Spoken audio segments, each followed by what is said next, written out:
Morning. Thank you. All Good to be here. righty. All righty. Well, let's go ahead and begin. I'm Rick Rekenis, your chair for 2021 of the Chamber of Commerce of the Palm Beaches, and I want to welcome you to this morning's trustee meeting. We're super lucky to have Karen Gilmore with us today. Karen is Vice President and Regional Executive at the Miami branch of the Federal Reserve Bank of Atlanta. Basically, in her position, she's responsible for economic intelligence gathering in the local business and academic community to support the Atlanta Bank's contributions to monetary policy process, something that's near and dear to all of our hearts these days. We're all trying to figure out where the ship is going. Let me read a little bit more. Karen has been recognized as one of the power leaders in banking and finance in South Florida by the South Florida Business Journal. As Dennis said, a former trustee of the Miami Chamber of Commerce, and has her bachelor's degree from the University of Central Florida. I think that's Go Golden Knights, right? Maybe? Is that right? Yes. Yes, that's right. Yes. Okay, then. All right. Karen, floor is all yours. Welcome to our trustee event. Well, thank you. Thank you very much. Thank you, Dennis, for asking me to join the group today. So I'm going to go ahead and try to share my slides. One of the things that if there's a silver lining to this pandemic, it has made me more techie. However, I get a little box that says host disabled participant screen sharing. Would you look at those slides, Dennis, and decided they weren't worth showing? Come on. Donald, can you address that issue? You can go ahead and try again. Try now, Karen. Okay, hold on. Yep. There we go.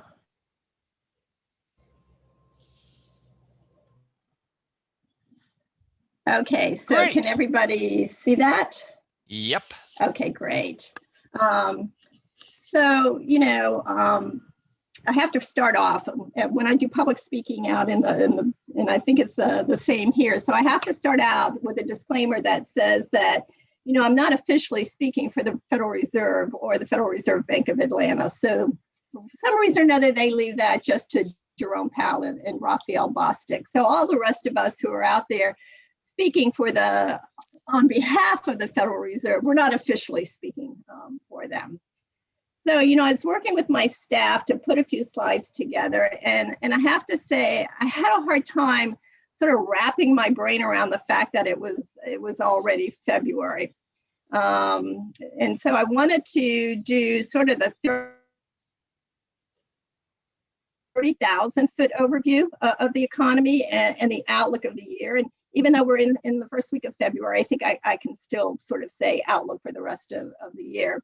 So I have a couple of little things that were relative to local data, but this is mostly a macro look. But before I launch into the discussion on the economy, let me just give you a brief overview of the role of the Fed here in South Florida, because a lot of people don't realize the presence that we have. And so the Miami branch is one of the biggest branches in the entire Federal Reserve Bank system. We are the third largest processor of cash in the entire system.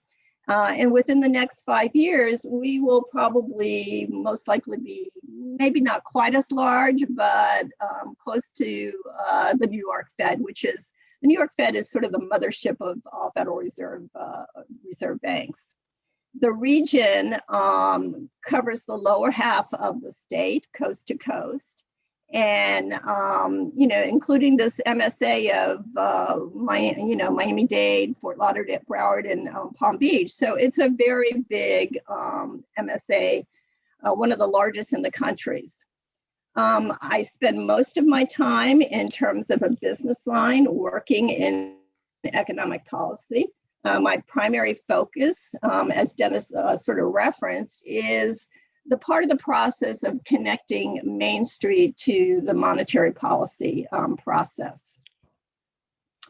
To set the stage for where we are now, I kind of think it's important to reiterate how Jerome Powell, who's chair of the Fed conditions, and that is they are the result of a global health issue, and that the fundamentals of the economy, going into this crisis, they were strong, and that a real recovery from this will be dependent on getting the virus under control. So if you'll keep that sort of as your reference point about how we think about this. So, economists, they live on data. And we knew last March that any data we would be receiving for a while was worthless because data lags and the impact was immediate. So the few of us whose jobs are to connect Main Street to monetary policy, and we have these large networks of contacts, we were totally up to our eyeballs the first 60, 90 days of this situation. I mean, folks like you were providing us with on the ground information, as to how business and the consumer were reacting to this situation. It was, and it's still, very challenging because of the inconsistencies of how different geographies were dealing with an approach to managing the virus. So with the lockdowns, the results of Q1 and 2, which are the first two red bars, that put us in recession. So January and February were pretty solid in Q1. And then you can see from that first bar what the 3 weeks in March did to economic activity. But the real big hit was in Q2. And it was weighted, again, negatively, very weighted to the results in April. So this was the Q2 drop was the largest drop in GDP on a quarterly basis since 1947. So conversely, Q3 jettisoned us into a recovery as more geographies began to ease their restrictions and business and the consumer began to figure out how to operate in this new world. So Q3 results were more robust than we had anticipated. And you saw a big recapture of activity. Q4 comes along and you see it pulling back, begins to move more towards the normalized level of economic activity. And I'm going to talk about that just a little more in a minute. And the green bar at the end reflects the year over year, 2020 versus 2019. And it shows that 2020 overall was in contraction with a loss of 3.5% on GDP. So it's a pretty big swing to go from a GDP of 2.2 in 2019 to a negative 3.5 in 2020.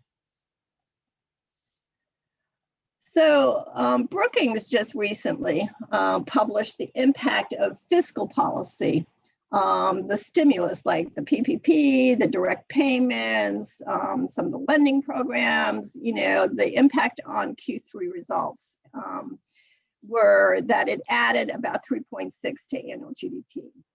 However, along came Q4 and the government fiscal policy became a drag on GDP, primarily because what was there in Q3 was no longer there in Q4 as you started to see the waning effects on household spending of the rebate checks that had been sent out and the temporary increase in unemployment benefits that had taken place under the CARES Act. So as I mentioned, the year ended with a 3.5% contraction. Based on the Brookings analysis, it would have been so much worse without the early fiscal intervention. So this slide reflects the impact on the components that make up GDP. So the consumer, which is the green part of those bars, drives almost 70% of GDP. And as you can see, Q1 and Q2, the consumer, well, for that matter, everybody, pulled back. We were all deer in the headlights. And it was the consumer that drove Q3 rebound. As reopenings began, jobs were recaptured and the consumer, figured out how to adapt. So we know that GDP for 2020, reflected that contraction. There will be some revisions, but I have to tell you, the official Fed forecast was a contraction of only 2.4% for the year. So what this actually reflects is that Q4, that holiday season, was a lot weaker than what we had expected. That being said, I will tell you that if you were sitting with us in, say, June, this outcome looks so much better than what we were forecasting at the onset. So this is a look at industry composition for the Atlantic Bank region, which of course, includes Florida. It also includes Georgia, Alabama, and then parts of Louisiana, Mississippi, and Tennessee. So that's the Atlantic Bank region. And the interesting thing about the Atlantic Bank region is, and you can see it sort of in this graph or this chart, that we sort of mirror the country as a whole. But you can see here that how dominant accommodation and food services is for the region. So leisure and hospitality contributed just under 6% of Florida GDP last year. The state has a $1 trillion economy. And as an industry sector, we all know that accommodation and food services has been devastated in this crisis. So that industry sector alone accounts for over 10% of employment in Florida. So the impact on Florida GDP is, for the first 3 quarters, reflects a contraction. I don't have fourth quarter, but it hit everybody everywhere. And even Jerome Powell, in his most recent press conference, referenced the fact that that particular sector is a very important component of the economy, and that it employs millions of people. So this is a look at Fed policymakers' forecasts for the year and beyond. So there is an expectation that the virus will get under control, that we will experience a strong economic rebound, sort of that pent-up demand idea, but that in later years, it will normalize back to the long-term growth potential that most policymakers see for the US economy. And that's been in the range of 1.8 to 2%, very consistent with what you sort of saw in that first bar chart that I showed you, where it showed prior to this year. So I had referred to the Brookings report earlier. Their latest estimate, and this is really interesting. We're going to see how this plays out. Their latest estimate is that we will see a 7.3% Q1 boost to economic growth associated with the fiscal policy passed by Congress at the end of the year. Now, the Fed policymakers met earlier in December. So this forecast was made then. And so it will be interesting to see what kind of adjustments policymakers make to their forecast based on that December stimulus, and then whatever comes out of the current proposal that's being discussed.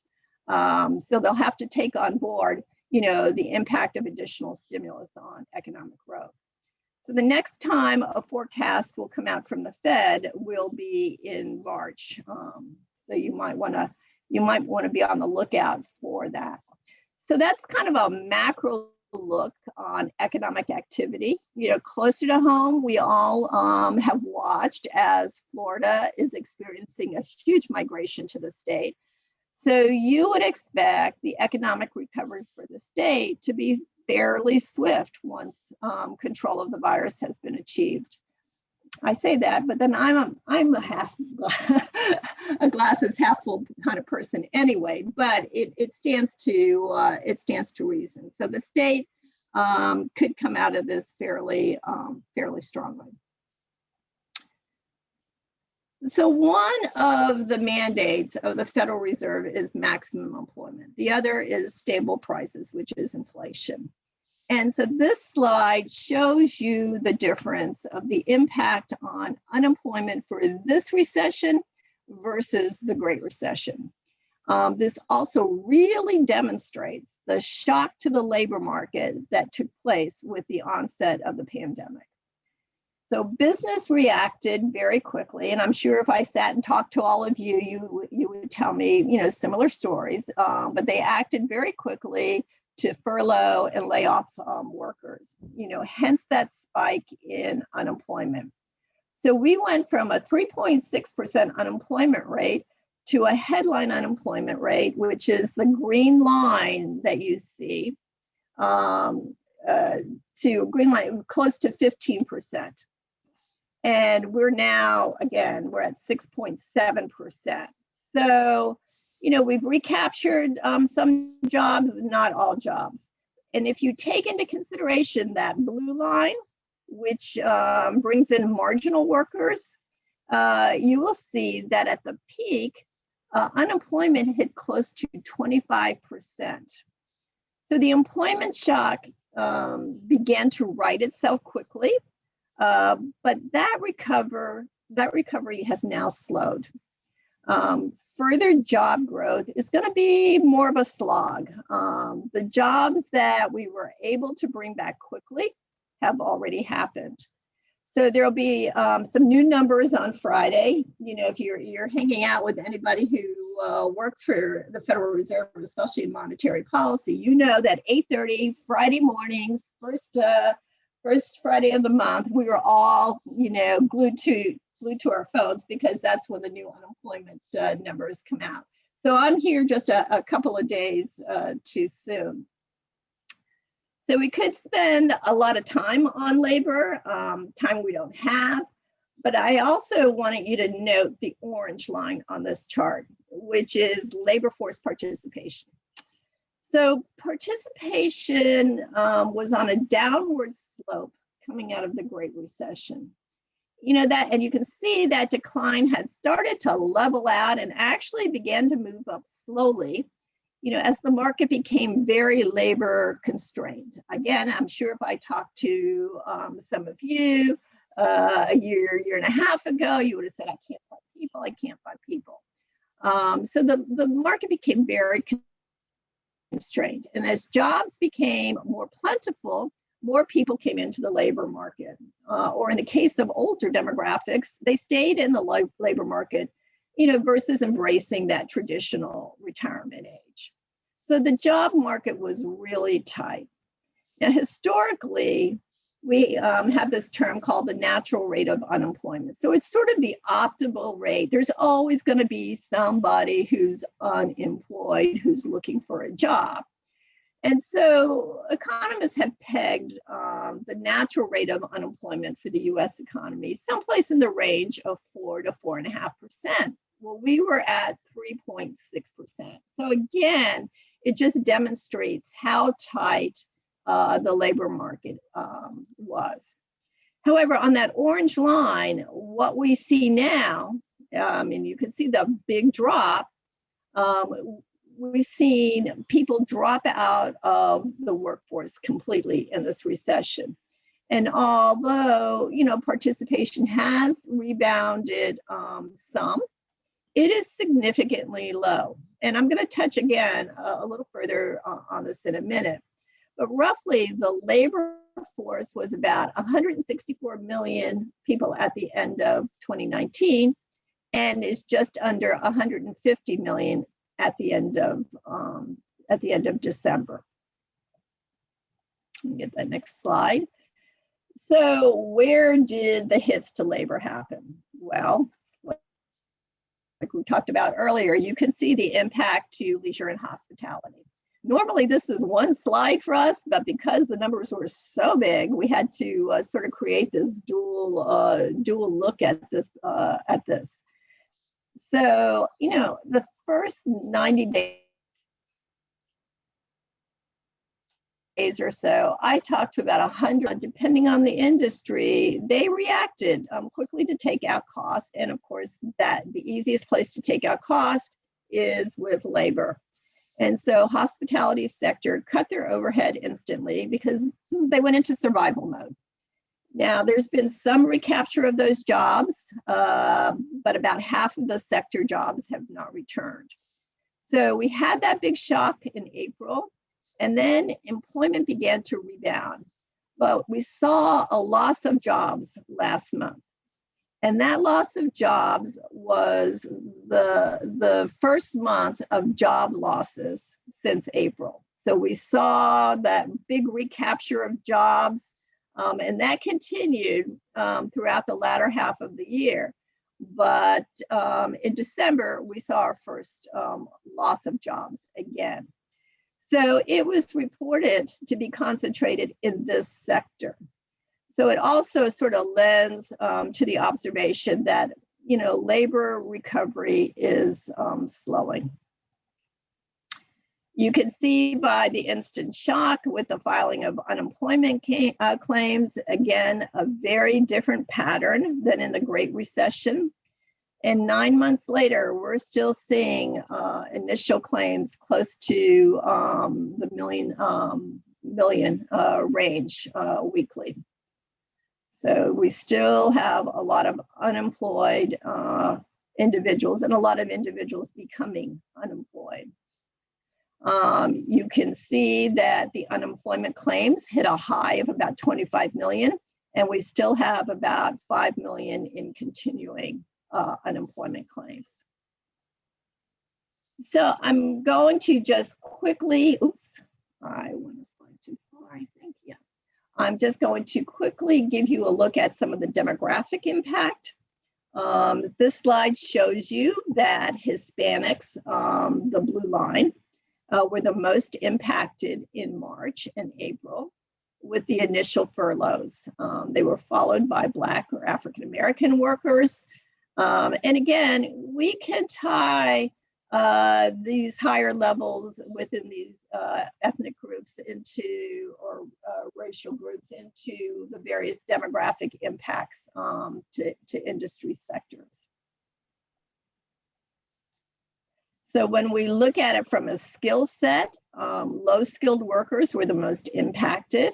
Industry sectors are really reflected here, as many jobs in hospitality and tourism would fall into the lower skilled bracket. Higher skilled workers were the least affected. I'm sure most of us had workplace options and could do our jobs from home. Workers in public facing industries or production environments, did not have alternative work options.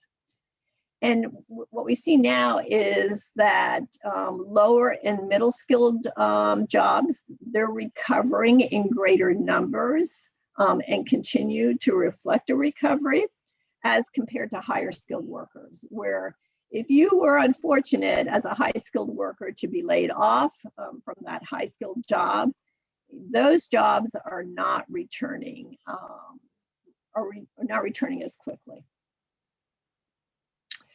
So some have labeled this as the she session or she recession. And you can see the impact of the job layoffs have affected women more, especially for lower and middle skilled workers, and less for women with higher skills. I will tell you that the real impact the first couple of months was greatest with Hispanic women. They went from someplace around just under a 5% unemployment rate to almost 20% in a flash.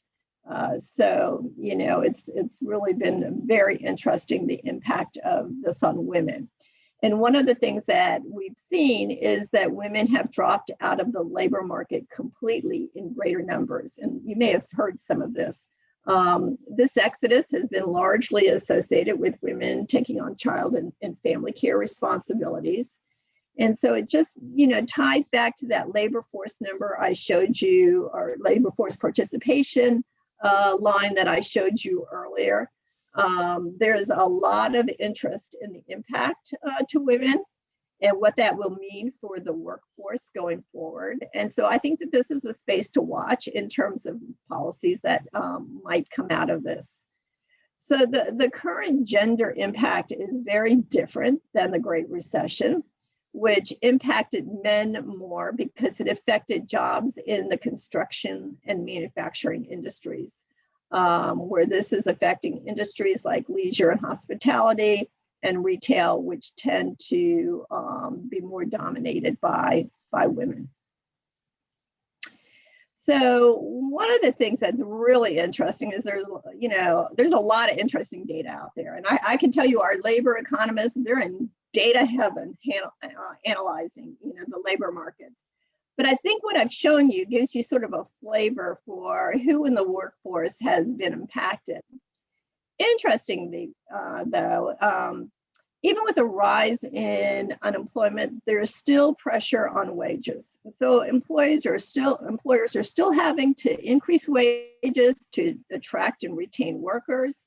Now the blue line on this comes from the BLS, from the Bureau of Labor Statistics. And you'll see that big spike up in wage growth.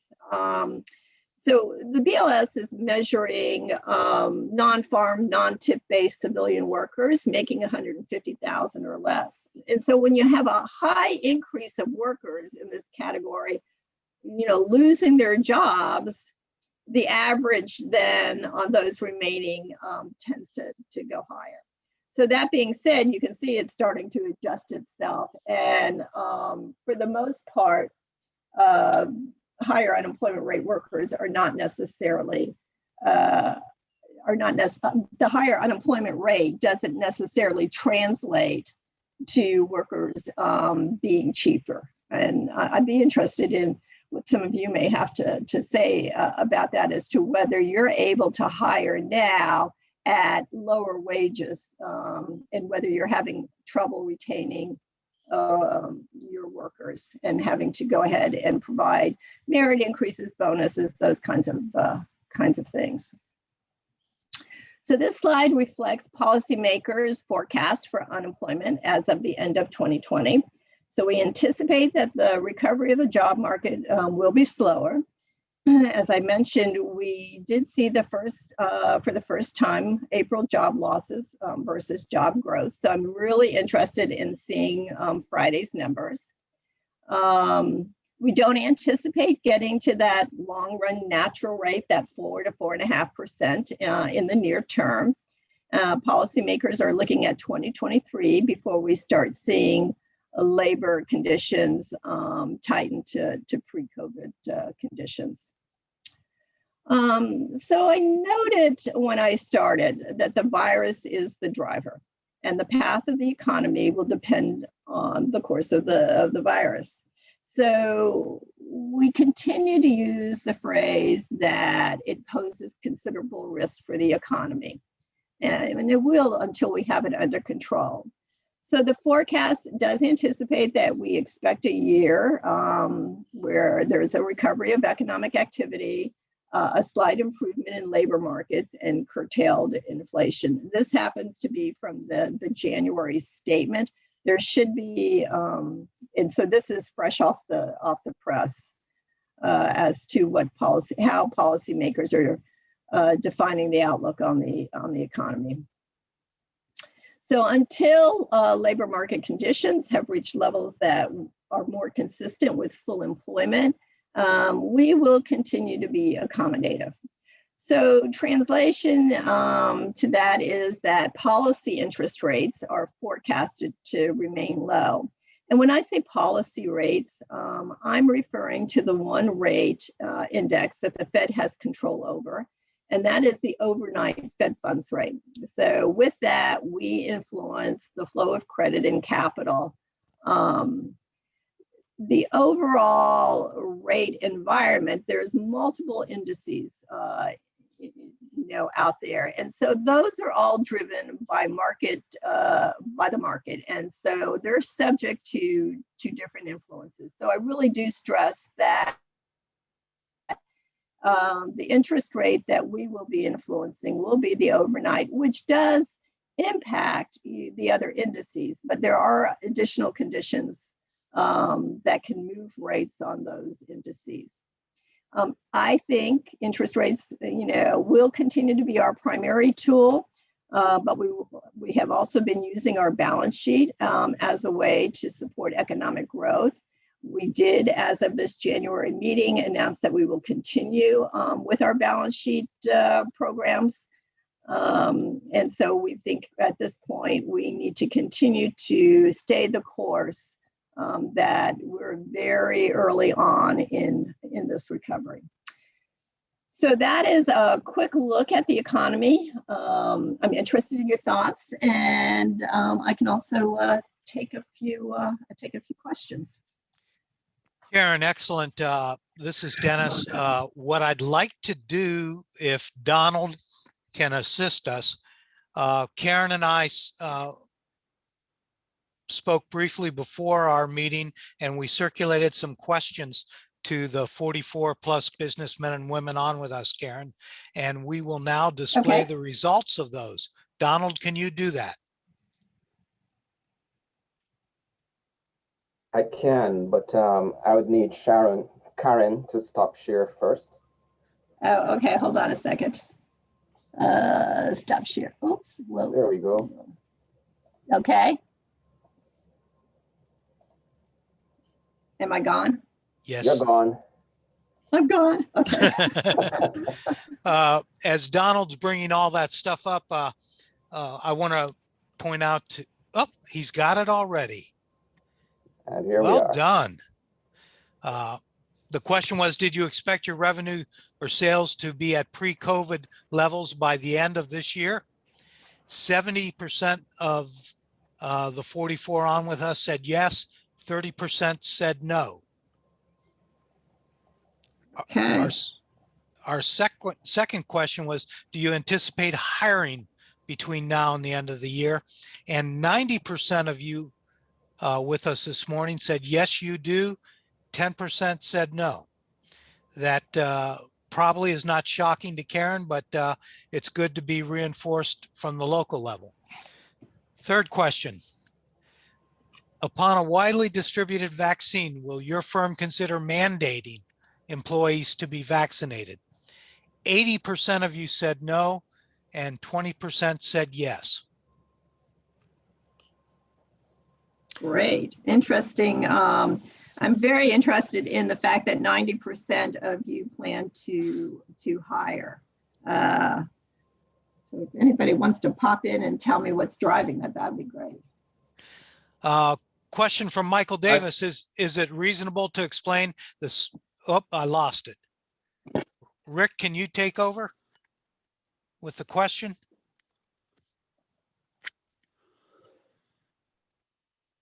Yeah, I think, I probably, that's a very confusing slide. And that's why the green line, I don't have it up anywhere.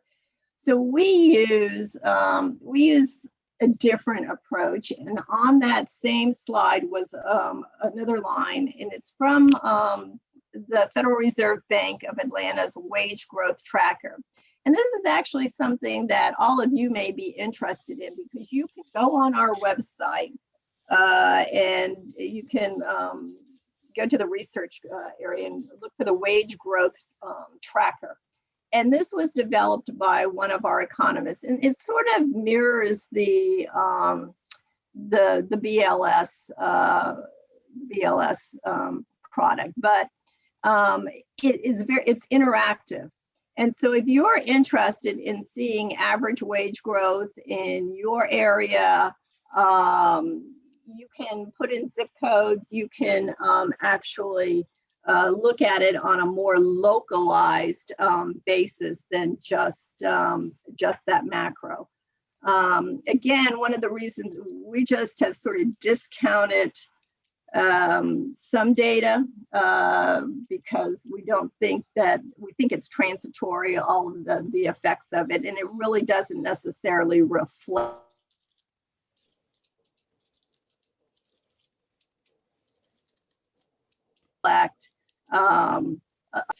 so, and you can see it's normalizing. So I probably should take that slide out.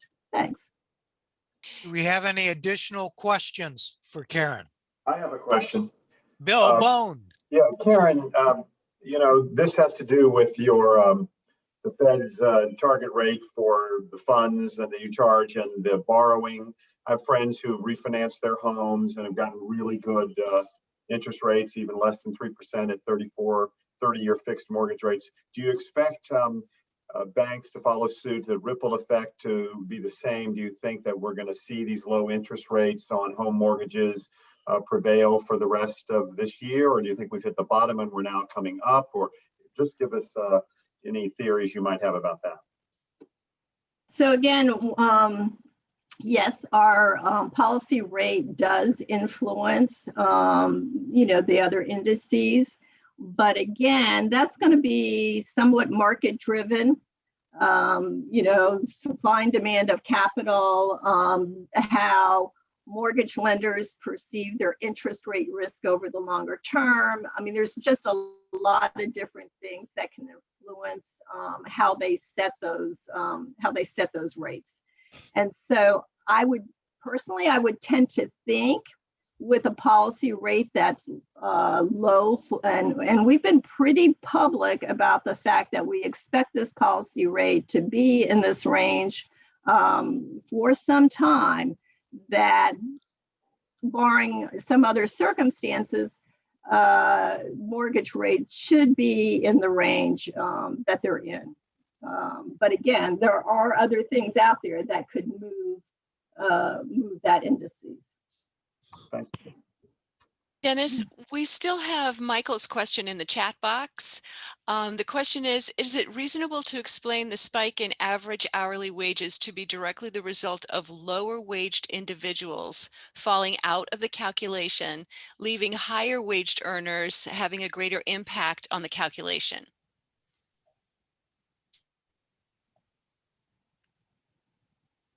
Yeah, so and as I said, that's why I prefer not to kind of use that, because it was very transitory and it was one point in time. And it does, when you lose a bunch of low skilled workers and, you're bringing down, you're taking people out of the equation who would have brought that average down. Karen, here's an interesting one. Can you comment on your perspective of deferred rent obligations by individual renters on their ability to drive consumer spending during the recovery? So one of the things that we're very paying a lot of attention to is the eviction and moratorium issue. And we're very interested in seeing what policies come out to mitigate the potential impact, the impact of that. Yeah, we see it as potentially having a lot of issues. I guess with the new legislation, we'll see if we can soften that blow and come up with alternative ways to manage through it, because it could become a real potential issue. In terms of the lenders themselves, the lenders are setting various policies. I've heard lenders who are demanding that you pay everything that was deferred up front. Then I've heard other lenders are tacking it onto the back of mortgage loans. So, there isn't a consistency, in that. But yeah, no, that's a particular point that a particular issue that we're really kind of focused on. I should tell you, since that's really a good segue for me to also tell you a little bit about something else that the Federal Reserve does, in that we, all the Federal Reserve banks stand up a community economic development group. And so ours at the Atlanta Fed is very active, and we're very active in that work in South Florida, particularly in Broward County, where we have partnerships with Broward College and with the Fort Lauderdale Alliance, working on a zip code program. And so those kinds of issues affect certain segments of our society more. And so we're all about what's going to happen in that particular area. Karen, from longtime trustee Justin Wright, your thoughts regarding inflation risk? Yeah, so that's funny you should bring that up, because Chairman Powell addressed that just the other day in his press conference.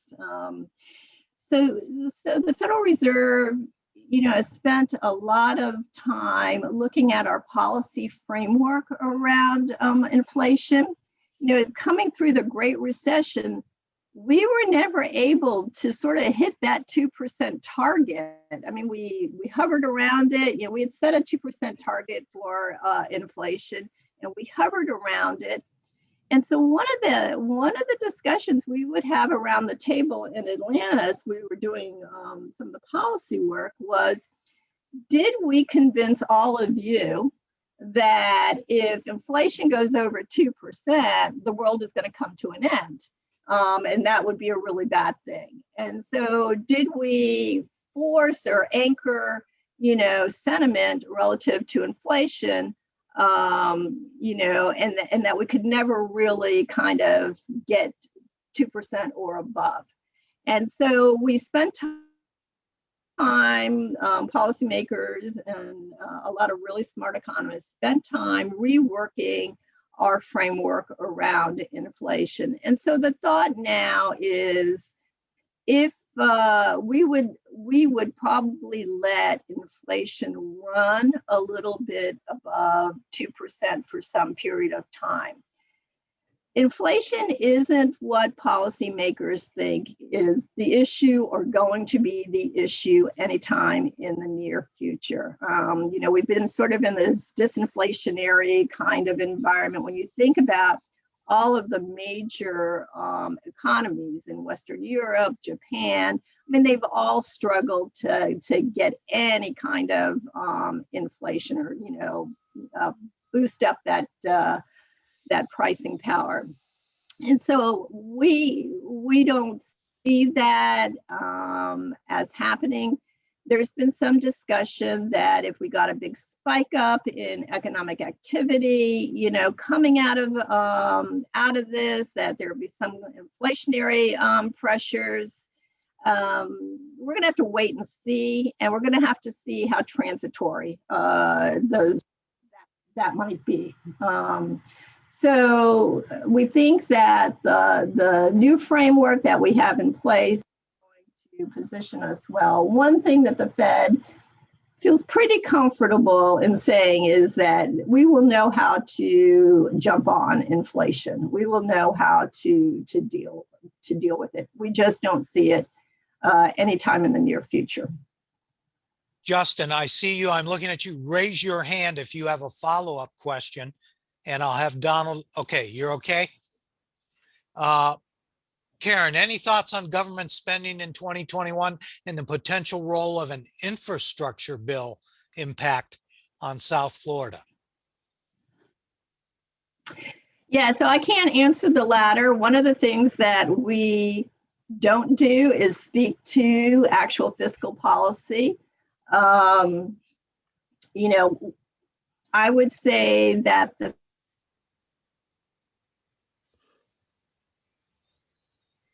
the the Fed has been of addition back, if you recollect that coming out of the Great Recession, Chairman Bernanke, Chair Yellen, I mean, they both, would press and press for some fiscal policies because at that time, only monetary policy was at work and could never get it out of Washington.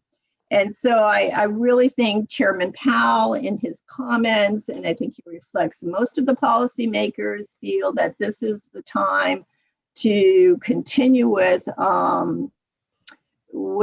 fiscal policies that create stimulus in order to be able to get us to the other side of a recovery. Thank you. Karen, we're rapidly Everybody's, approaching. there's in here, Chair Yellen, former chair. Sorry. Karen, thank you. What happened? I want to, on behalf of the chamber and our trustees, thank you for taking time out of your busy schedule to join us. Also would like to thank you once again. Raphael spoke to us in South Florida through your efforts, and we had over 500 people on that Zoom presentation. Yeah. I would also pledge to you, if you have additional questions during the course of the year that you would like to hear from my trustees, forward them to me, and we will solicit the trustees' response and then send them to you, so you get a good direct communication from Main Street in Palm Beach County. Oh, that'd be fantastic. That would be great. And That would be great. And to my trustees, it is Okay, my well, great thank you very hope. much for having me, and all of you. Yeah. Karen, you stay well, and hopefully our next meeting will be in person. Thank you, Karen. Thank you, Karen. Aaron, Thank thank you. you. Thank you very much. That was great. Bye. Bye, everybody. Thank Thank you. you. Thank you. Bye.